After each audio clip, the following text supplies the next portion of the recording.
Go. Oi, oi, and welcome to the Derp Derp channel. My name is Skeeter, and over there is Derp, and we are here to review the next set of episodes for One Piece, which we will start by talking about the infamous filler episode. The one with Goku in it, that's right. Goku Now, and Toriko. yes, Toriko. I tried, it's part two of this infamous awesome team up that they have, and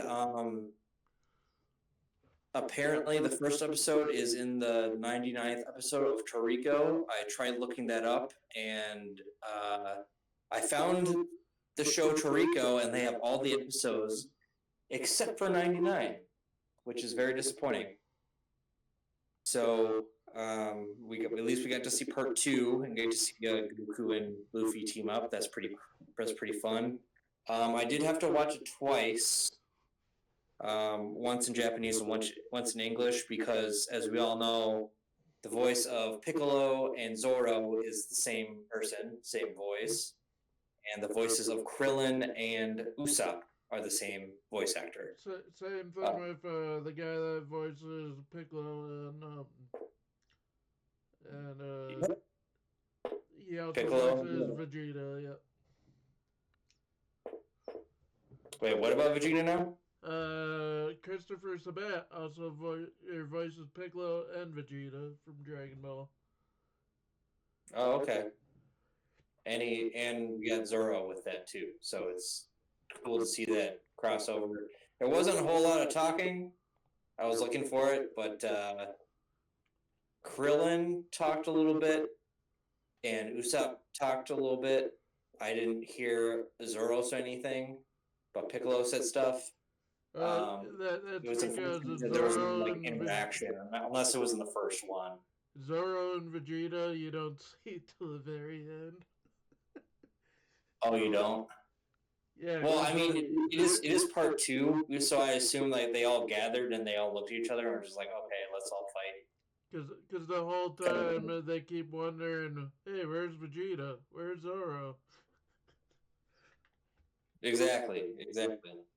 They're off fighting the whole episode. Yep. I wish there was a way to see the first one, just to know how they got to that area. It was like some kind of a race for food, and there was a three-way tie, and they all like fought each other, and then of course Mr. Satan wins. Essentially, what Toriko is about it's about. I've never seen it, but I think the main character just hunting like animals and such and then eating them. If I remember right, I've never seen it. But... Yeah, and it was some like weird alien from the deep ocean that just consumes everything, and if its tentacles touch you, you lose all your energy, and you have to eat it within half an hour, otherwise you die. It's supposed to. Christopher Sabat also voices somebody in Toriko, but I don't know if we saw that character because it wasn't Zebra Man, the one that they're fighting. I wouldn't know. It would have been funny if he voiced all the characters he voiced from each were fighting each other. Yeah, I would have loved to have them all talk to each other and be like, "Hey, you sound just like me. Stop it." that kind of stuff. Toriko is a gourmet hunter searching for the most precious foods in the world so he can create his full course meal. That's basically the plot of Toriko. Oh, okay. He has to hunt him down using his fists of. Said it was like nail fist, 36 nail fist or something. I don't know. Doesn't really matter. But it's one of those things. It's like a cool idea, but it's also like lame because they don't do anything. Everything has to be equalized. Each of the main characters has to have a line, and they have to do something. And then each of the side characters has to have a line and then do something, fighting the same stuff. It was cool to see like Trunks and Goten though do their fusion. I was like, oh yeah, fusion. Fusion. Huh. Cool. All right, well, on to the fun stuff. So this is the first part of the Punk Hazard arc. So, let's start it off. Ooh, wait, where's my other notebook? Oh, crap. Oh, whoa.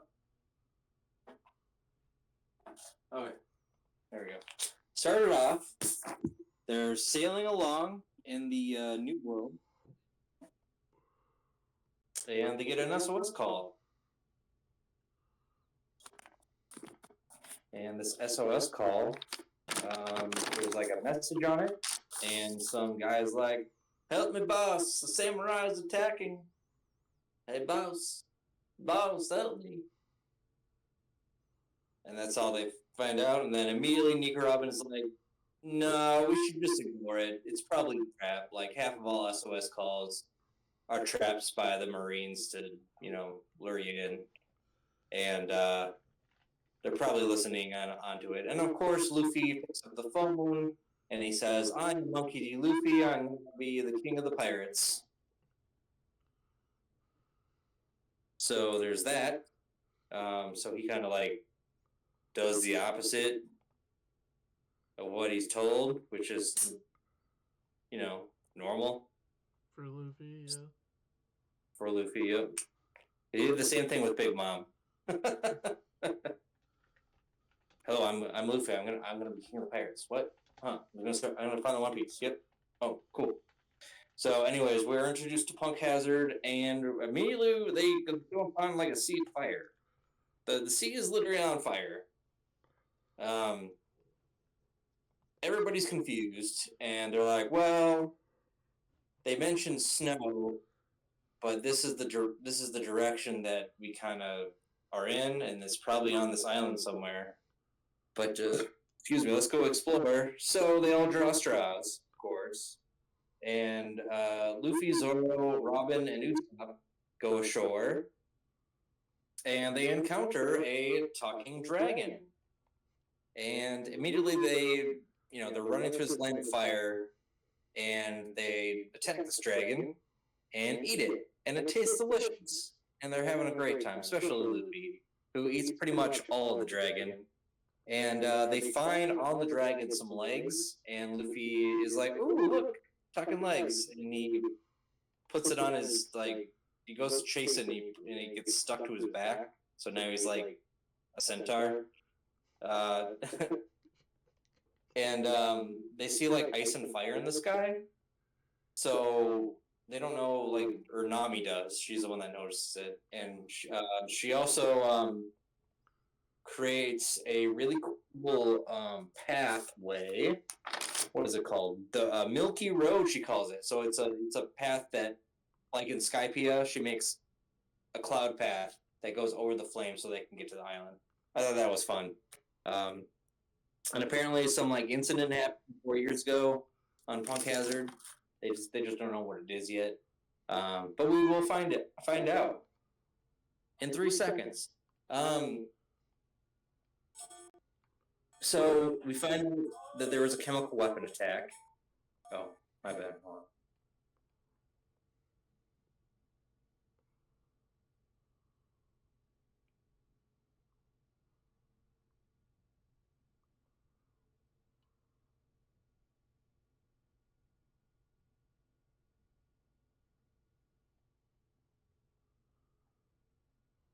All right, cool.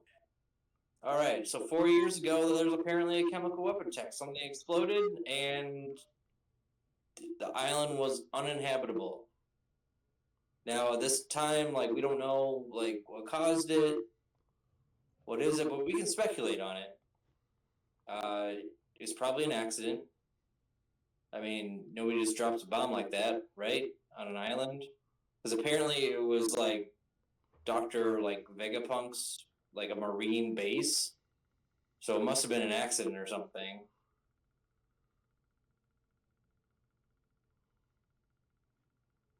Nothing? Okay.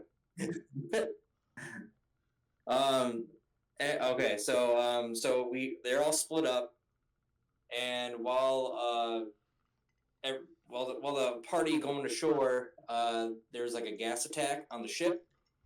Everybody gets knocked out, including Brooke, and um, they all wake up. There's these guys in like suits, like mutilation suits or whatever, and they kidnap them and take them back, put them in a room, and they find a head in there, and they put it together, and they're like, "Oh, look, this guy's a samurai, and he's just a head," and they're freaking out because it's talking to them, and they don't is, uh, and then immediately Frankie uses his radical beam to break down the door, and the master or whatever, we see a gaseous form of this master, and they're like, was they broke down the unpenetrable door? Huh. Well, that's interesting. So that was convenient that Frankie got kidnapped. Anyways, the head keeps saying he's here to rescue his son, Mononoke, or Momo. Wait, what's his son's name? He says, "I'm here to rescue my son." Now I forget how to say his name. Momonosuke. There we go. Where was I?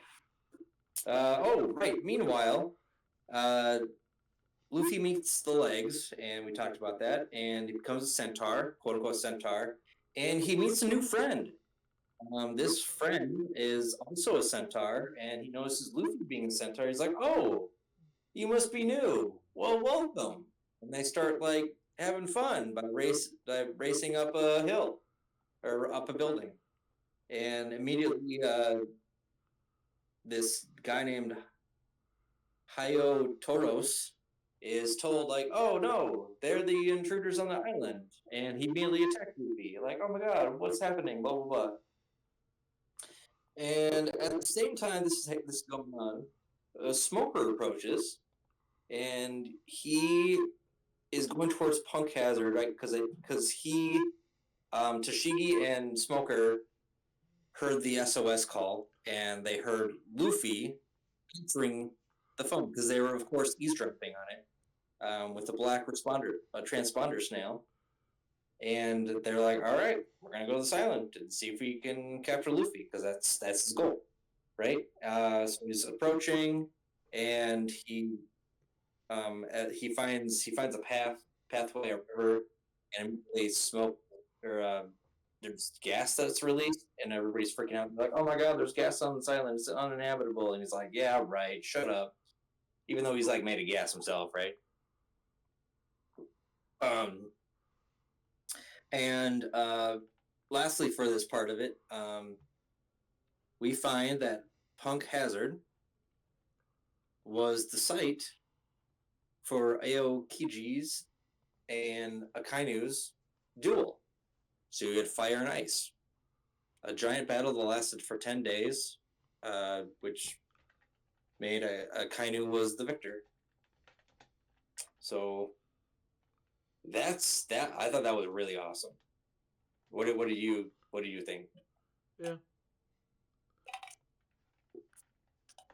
Just after seeing the whole aftermath and just how it basically warped the whole island.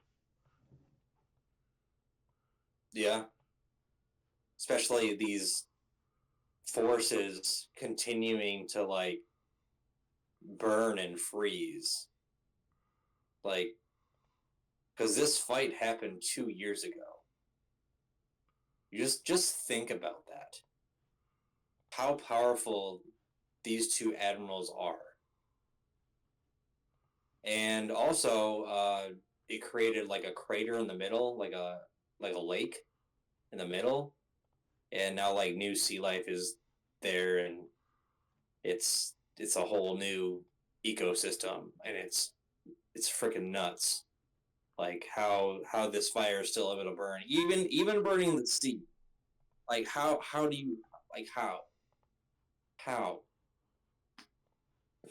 Whew. Okay, well, excuse me. Anyways, that yeah, think about that, guys. Part two is we're gonna get into it right now. So this I had to like change up my notes a little bit because there's like 3 different parties doing stuff. We have Luffy's party and we have Nami's party, and then Brook is kind of doing his own. So one of the things I forgot to mention is that when the people were kidnapped, they saw Brook and thought he was just dead because he's just bones, and they just kind of let him go, and then until he came alive and then escaped, and he was trying to find them, and he he's doing his own thing. He's yeah, whatever. Anyways, so Luffy and Luffy, Zoro, Robin, and Usopp, they find the lake and they're like, oh, that stress call came from the icy side, so let's get to the icy side. And Usopp makes a banana boat and some oars from his pop green, which is really cool. They get in the boat, and Luffy continuously does not row, and Usopp gets pissed at this, which is hilarious. Anyways, so they eventually make it across the lake, and they see the boss, which turns out to be Brownbeard, and Brownbeard, who has who it said on the screen thing like former pirate, bounty of 80,060,000. Now, we can only speculate why it's not just 80 million and it's 60,000, because I'm pretty sure in a previous episode we saw like Brownbeard, and it showed like right after the war, or what's the name? Whitebeard died. He kind of took over this place. Let's see. Looking in my notes. Mermaid, Cove, Ocean, Trench. His crew took over Food Velton. What's that? His crew took over Food Velton. Yeah. Then he and Basil Hawkins fought. Sorry, say that again? But then he and Basil fought. Oh, right. He got defeated by Basil Hawkins, right? Yep. Okay. Yeah. And so that's when he, well, later we'll learn about his story. But no, I suppose we could say right now, he tells us, this is kind of too early, but he tells us how he works for the master, basically, and he lost his legs to Basil Hawkins, and he came, his entire crew was killed, comes to this island, doesn't have any legs, and the master gave him legs, basically, and he has alligator legs. So, that was easy. Anyways, we can only speculate what the 60,000 was. Maybe it was just petty crime, It's kind of weird. It's usually a whole number, like the entire thing. But it just says at least. It doesn't say like that's for sure. At least on Wikipedia, it says at least 80,000 okay. or 80,060,000. Yeah, that's probably what it was last or whatever. Anyways, let's move on. But so we see Mr. Brownbeard, and he's like, oh my god, those are the intruders. They start shooting at him, and then they realize the Straw Hats are like, oh crap, the Straw Hats. We're scared of you. And this whole time, like they're like gotta keep up. They're trying to keep them in the water basically, which is actually really smart. Um, and they start shooting the water to try to flip the boat over because they have some devil fruit users. It's really cold, but in the end, Brooks comes out of nowhere and saves their asses. And they tie up Brownbeard and they force him to come with them. To be like, hey, bring us to the lab or whatever. And they they steal their coats. They steal their coats because they're cold. They weren't ready for it. It's this band of all these centaur like people, all these former pirates that now have like legs and stuff. So that's why they love the master. Anyways, meanwhile, this is going on with Smoker. He is going to the river, and he finds the river, and he eventually sees part of a lab. Nami's group they have now fully escaped the room, and as they're running through this lab where they don't know where the hell they're going, they're being chased by these goons or whatever, the guards, whatever they're called. Did they have a name? I don't think they have a name. They're just working for the master. Goons. I don't know. Goons, yeah. Yeah, the master's goons. They're chasing them. They go and they find this room. It's called the Biscuit Room. And there's a crap ton of children in there. And they're just running. And these children are like, hey, we're here. And they're like, why are you children here? They're like, we're all diseased and we're being treated. And they're like, that's weird. The guards come in and they're like, crap, we're gonna run. And the guards like aren't supposed to shoot the kids because it's bad. And they're like, and one of them's like, well, fuck it. We don't want them to get away. So like their strategy was that, but then Nabi is like stops everything. He's like, so one of the kids is like, yep, we're helping the kids. And immediately Sanji's like, oh, Nami wants to help the kids. I'm gonna help the kids. And he like point blank tells the kids, I'm only helping you because Nami wants to help you. Otherwise, I will leave you behind. Hero of the day. Well, he's not a hero. Anyways, where are we? Oh yeah, the two quotes that are said. One of the kids says, they mentioned the ones. Are you guys the ones who got frozen, thinking that they were unfrozen people, and the Straw Hats are like super confused. And then Nami says, "Let's help the kids," but it's not like oh hey, this is a joyous thing. Like it's just like a very serious thing. She said another quote that I found was kind of significant, but not enough to write down. But anyways, they decided to help the kids, and now the kids are coming with them. And they're like, hey, let's go outside. And they go out to the ice cold. Nobody has jackets or anything. Very hilarious. Anyways, this leads to the next part where we see Trafalgar Law. This surprised the hell out of me. It's like, okay, first of all, why is Trafalgar? I have so many questions. Why is Trafalgar Law there? Why is he working with this maniac? And we also learned that he's now a warlord for the world government. And his bounty was 440 million berry. And we got a quick story of how he became a warlord. What he did. Do you remember?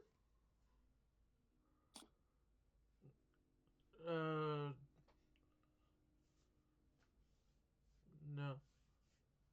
Oh, okay. What he did is he used his power and he delivered 100 beating hearts to the Marine. 100 pirate hearts, basically. And he is known as the, what was it?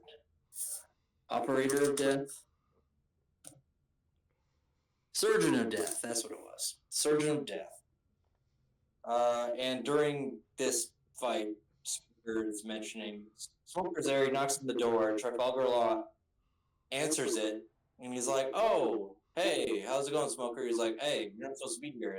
And Trafalgar's like, you're not supposed to be here either.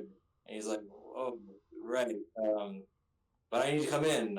I'm here to check on something. He's like, nope, this is my vacation home. You can't do anything. And this is the best part. Like as they're talking, Nami's group and all the children are running towards the door, and Smoker's like, "Huh, you got some children there." And Trafalgar's Law is like, "Oh, about that? Yeah, I didn't know there was children here." Like, totally got red-handed and still trying to lie about it. So they start fighting, of course. And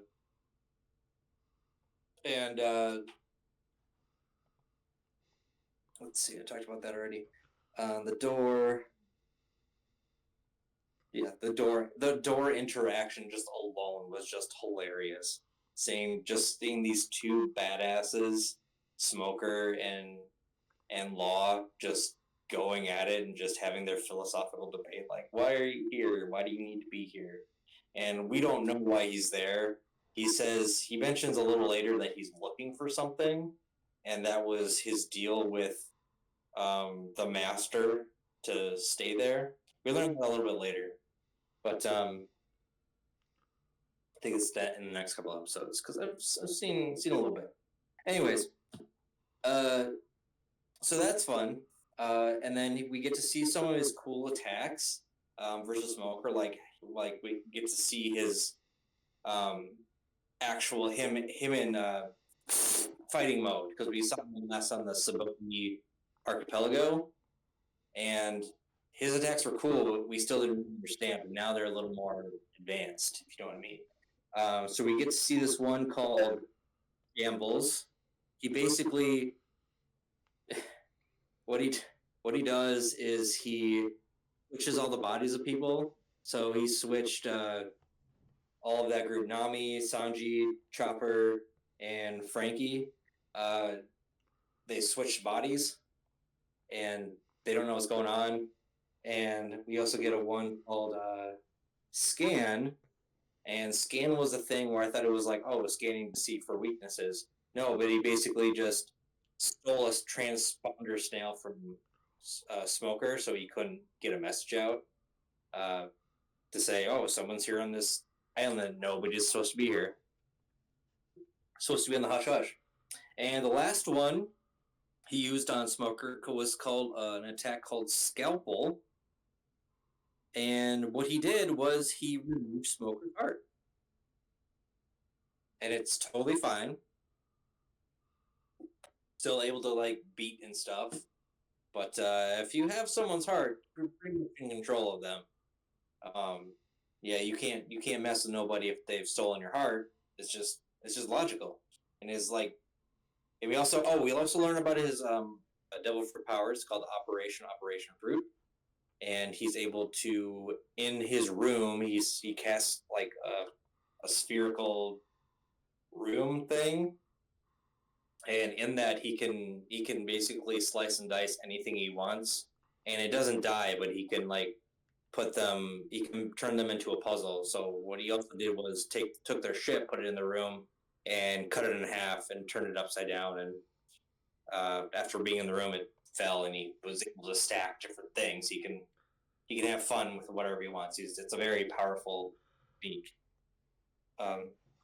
And during his room thing, Tashigi also got cut in half, and she's like mad because Smoker's heart got stolen, and she's like, I'm gonna defeat you, and then Smoker's like, you need to run away, you stupid idiot.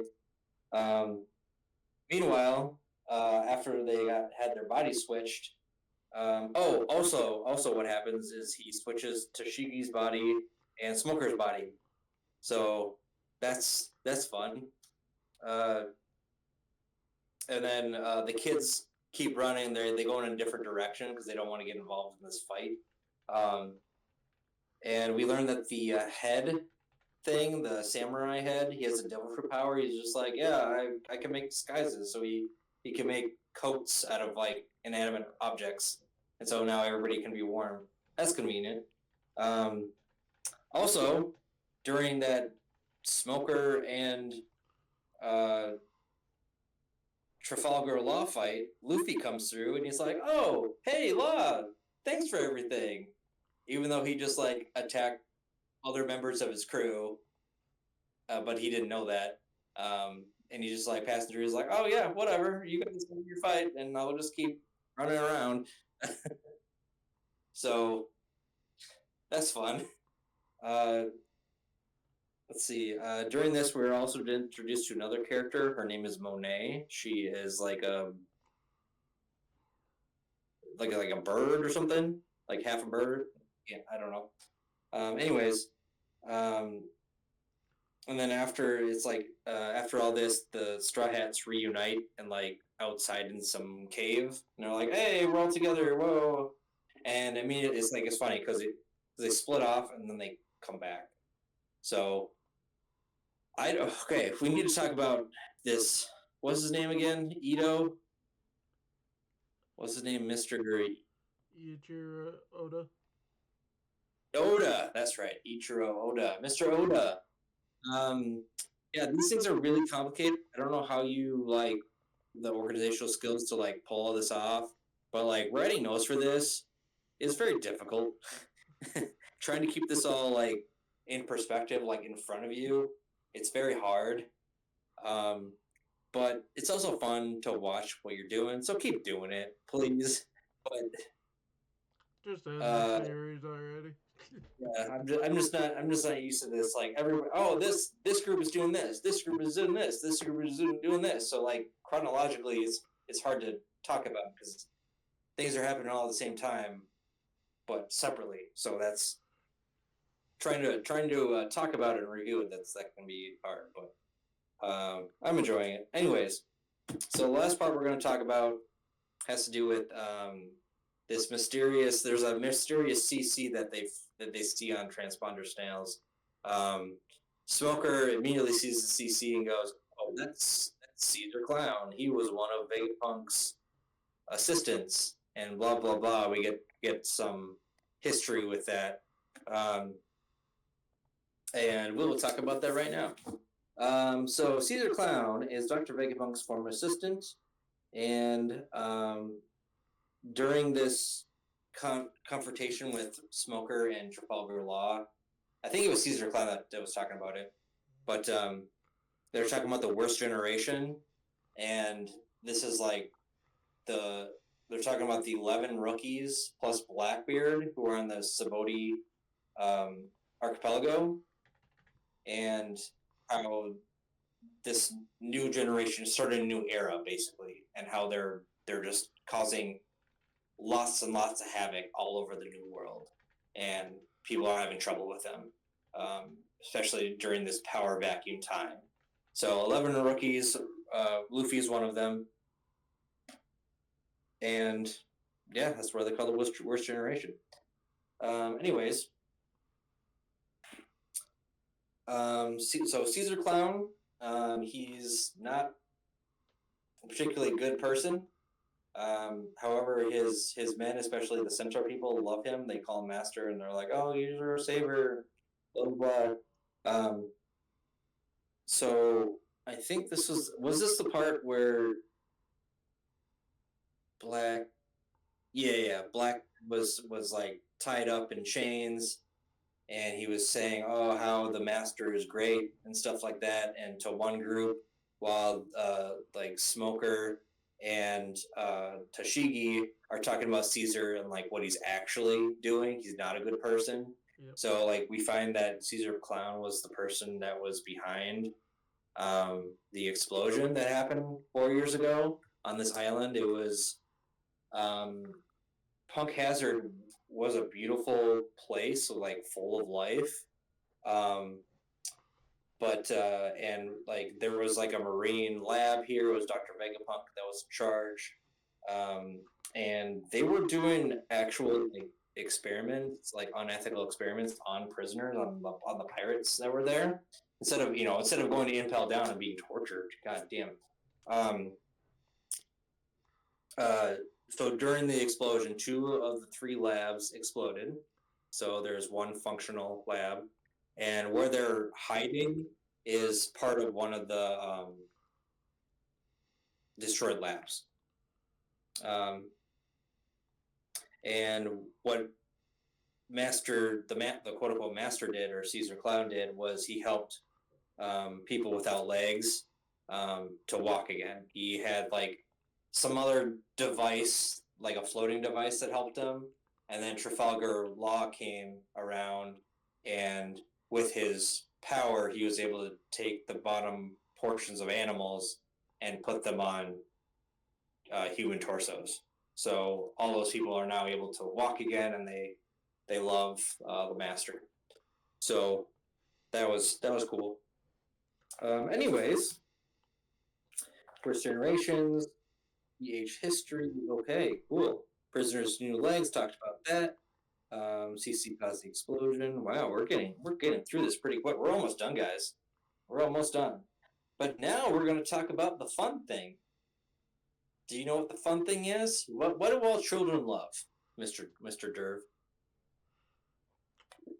Sleep time. That is also true. Candy. But what they love more, exactly, you got it. You know where I was going with this. They love candy, especially the NHC-10 drug, which is highly addictive. And when it was like the kids and all the Straw Hats are there, learning about how great the master is.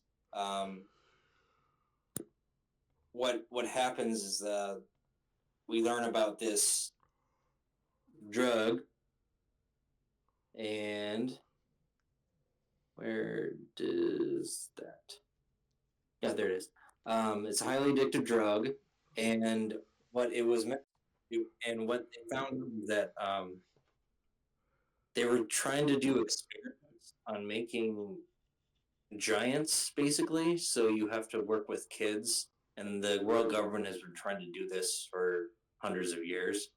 And Caesar Clown, in order to keep the kids there, he gives them a highly addictive drug. So like even if they want to go home, eventually they'll need a fix.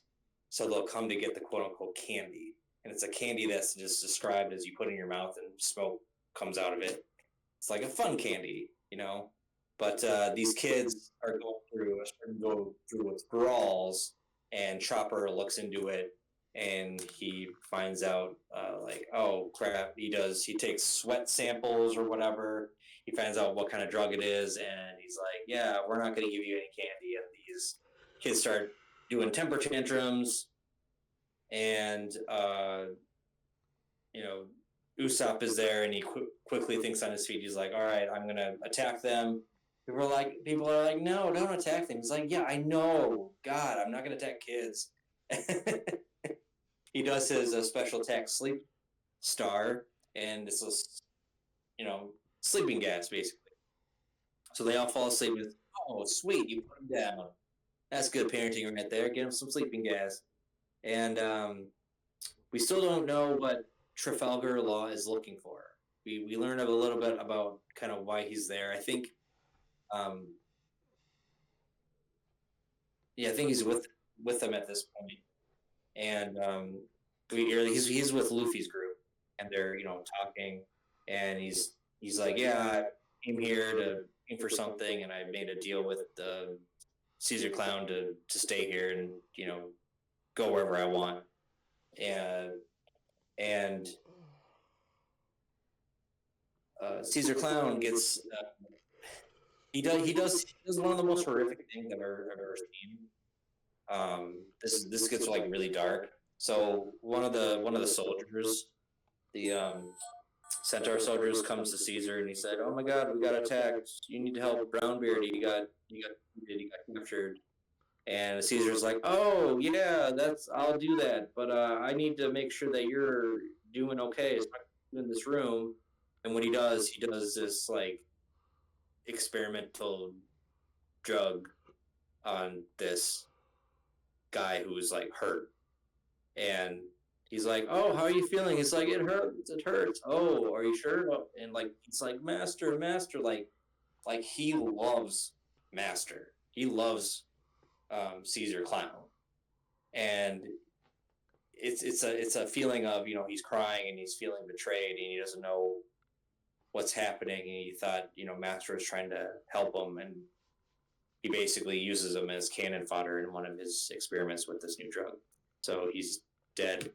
And then, he calls upon these people called the Yeti Cool Brothers, who nobody sees their face, by the way. Rock and Scotch, and they are sent to kill Brownbeard and the other Straw Hats as, they're assassins. And Brownbeard this whole time, he's just like, oh, he's gonna come. Caesar's gonna come save me. He's gonna come save me. He loves me. And the Cool Brothers tragically go there and they're like, oh yeah, Caesar told us to kill you. And he's like, what? No, that can't be true. He's like, yep. They're like they're like giant. They're giants, and they have like Yeti feet or something like that. And so they shoot Brownbeard, and yeah, and they just point blank shoot him as he's tied up. He's like, "You're not gonna help me? Nope, you failed. He doesn't want you anymore." Seeing Caesar's horrible side, and then I think this is the point where Nami gets captured. Nami's in Frankie's body, and at this point, Smoker devises a plan to try to grab a ship, and his people start getting ambushed as they're trying to get to the ship. But that is the end of episode 592.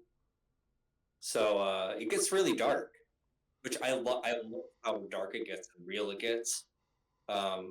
It makes you really want to hate the evil villain. You see how evil he actually is.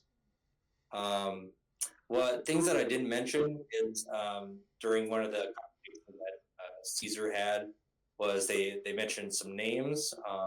One of them was Foxfire Kinemon and Joker, and it's like they don't know what is happening. We don't know what these names are, who these people are. We will, I assume, eventually. But those are some interesting names. But yeah, it gets super dark.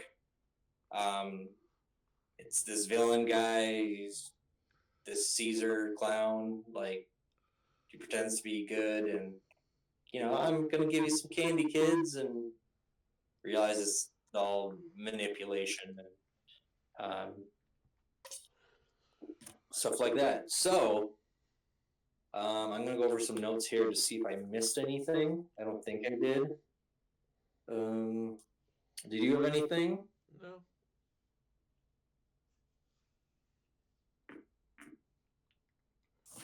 Mr. Derb? Nope. Oh, cool. So, well, that's our review of it. Kind of going over some of the bigger stuff. What was our time? Was it half an hour? 45 minutes. 45 minutes? God damn, son.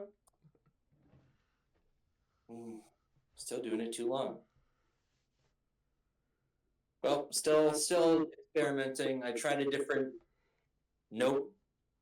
Like, I wrote my usual notes, and then on a separate sheet of paper, I tried to, make it more clear as to, especially when they split up and seeing what they're doing.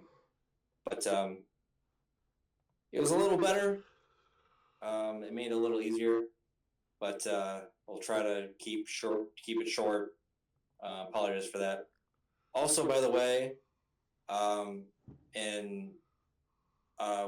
me and Derb are also involved in a One Piece D&D campaign. And while we were waiting to play, we were waiting for another player. We played this thing on Discord called, what was it called again? Survive the AI or something like that. And it was freaking hilarious. Like, you're in a death scenario, something bad is about to happen. You have to try to survive by typing in a response of how you react to the scenario. I had one where you're in a desert and 800 Praetorian guards throw magic dust at you, And my response was, "Oh, I throw a net that captures dust and yell boo, and somehow I survived."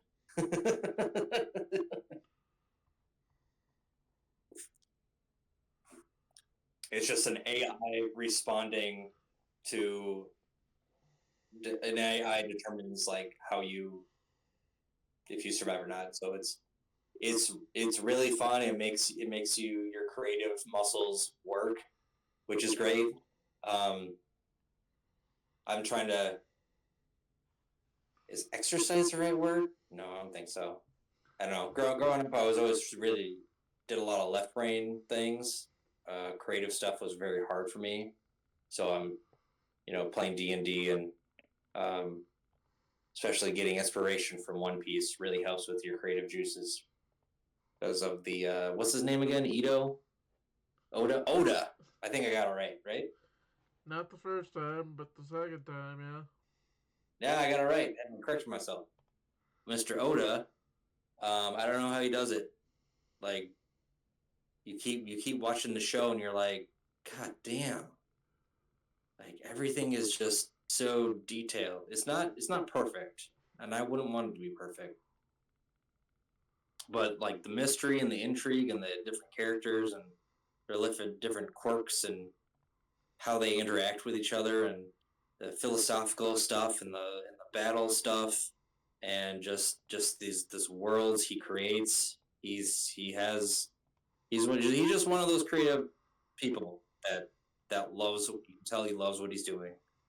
I know I've said that before, but I'm enjoying it so far. Um, 600 episodes plus in, or no, sorry, where were we at? But almost 600 episodes in, and I'm getting. I'm gonna be honest, like I'm getting a little uh, tired of it. Uh, just in the sense like it's a lot because we're still only halfway. We're only in 2013. Um, and it makes you go like, oh crap, there's 11 more years to go. No, 12 more years to go. God damn it. It makes you think like, how long have we been doing this? Like, I don't think I wrote a date down for our first time we did it, but In all actuality, it's actually only. If you go by Netflix standard, it is.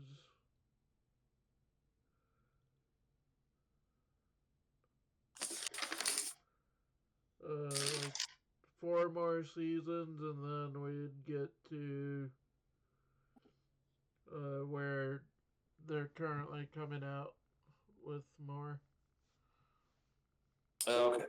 Because we'd have the included in the current Punk Hazard, Dressrosa, Big Whole Cake Island, Wano, and then we'd get to what they're currently coming out with. Egghead Arc is what it's called. Okay.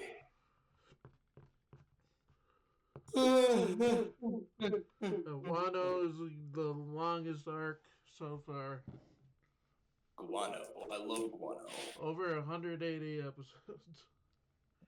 That's it. Oh, shit. But yeah, no, it's a great show. It's just Super Bowl tomorrow, or no, 2 days from now. Sunday. Yep. Yep.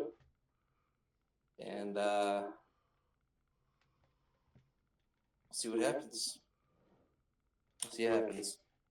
But I don't know when we're reviewing next. My Depends guess on when is probably Tuesday.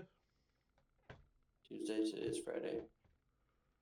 Yeah, I could probably do it by Tuesday. Monday I'll or let you know. Tuesday. Yeah, or Tuesday.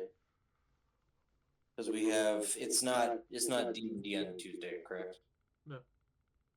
Okay. So yeah.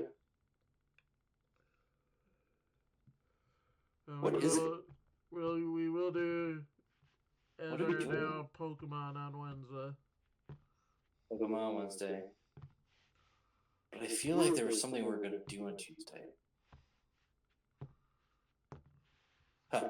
My brain needs a shot, I guess. I work, so That makes sense. I remember work. you haven't done it in a year or two. 3. Coming on 4. That isn't to say that I haven't. Oh no, 2022. Yeah.